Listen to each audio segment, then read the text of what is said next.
Welcome back to Hey Kentucky. Republican Senator Rand Paul talked to us about several big issues today, just hours before the U.S. House officially sent over articles of impeachment to the Senate for trial. Here's Paul's interview with our Josh Corman.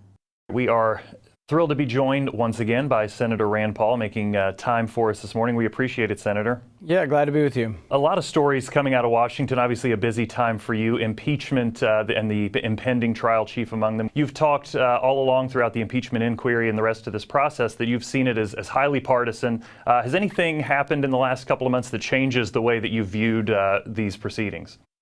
Well, so far it's been entirely partisan. No Republicans voted for impeachment in the House. In fact, no Republicans even voted for an impeachment inquiry in the House. When they got to witnesses in the House, the Democrats didn't allow any witnesses for the president. So a lot of us just don't think that's fair. I mean, if you're really going to try somebody for anything, whether it's impeachment or any kind of crime, the defense, the person accused, should get to call witnesses. So when it comes over here, the one thing I've said over and over again is it's either going to be all witnesses or no witnesses. So we're either going to allow everybody, including everybody the president wants to pull in, Hunter Biden, Joe Biden, the whistleblower, or I'd say we do none. I think most people know what the accusation is, and most people see the accusation as sort of policy differences.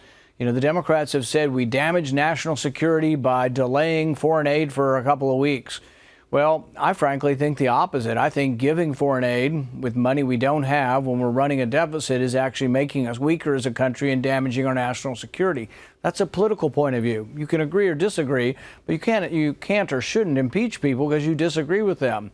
President Trump has said repeatedly, Europeans need to pay more. We're always left holding the bag. We have to fight all the wars and pay for all of them. This is part of who he ran for as a campaigning for the presidency. So I don't see how in the world people could say, oh, this is a surprise and this is something that's wrong. I think making aid contingent on countries getting rid of corruption is exactly what we have always done. So I don't know. I think it's going to end up being partisan. I don't see any Republicans in the Senate that I think will vote for impeachment at this point. Well, right. I mean, and to that point, right, Senator McConnell has said that, you know, he's not going into this as an impartial juror.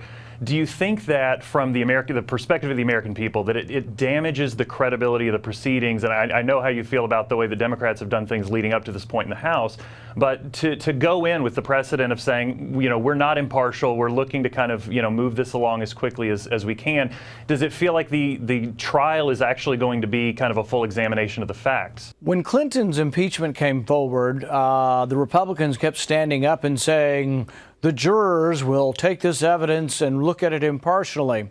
Robert Byrd, who was a Democrat back then, raised his hand and made a motion to the Chief Justice, which was Rehnquist, that was overseeing the impeachment, and he said, I object to being called a juror. We are not jurors, we are senators with biases and with all the things that come from being elected to our office.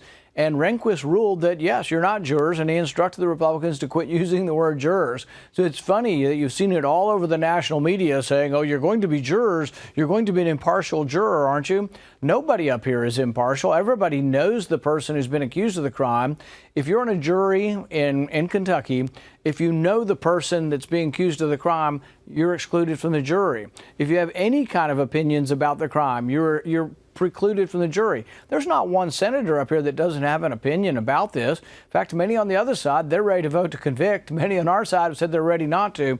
It is a political proceeding. It is not like a trial where there is an objective jury that is picked by both sides. So it's nothing like that. And I think that to try to make the analogy is an incorrect one. In the end, this is a political process, but I think the Democrats have overreached because I think it looks to be a way of trying to overturn the election. And I think in the end, they'll probably regret that they did this. Let's touch on quickly another issue that you have been vocal about recently, the fallout from kind of the airstrike in Iran, the killing of General Soleimani.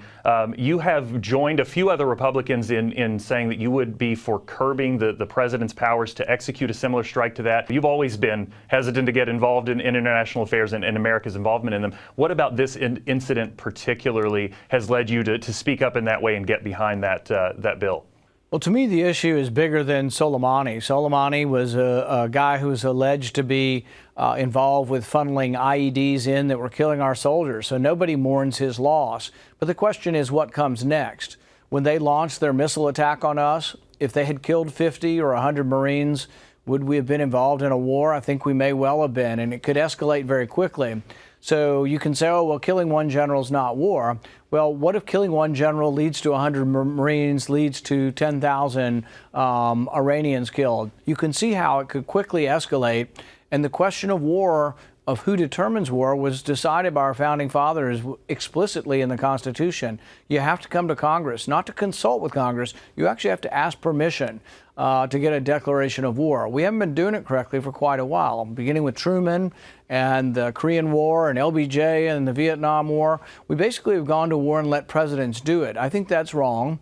I also think the fact that we've been in Afghanistan for nearly 20 years, that people are fighting that war that weren't even born on 9/11 is not right. We shouldn't let one generation bind another generation to war.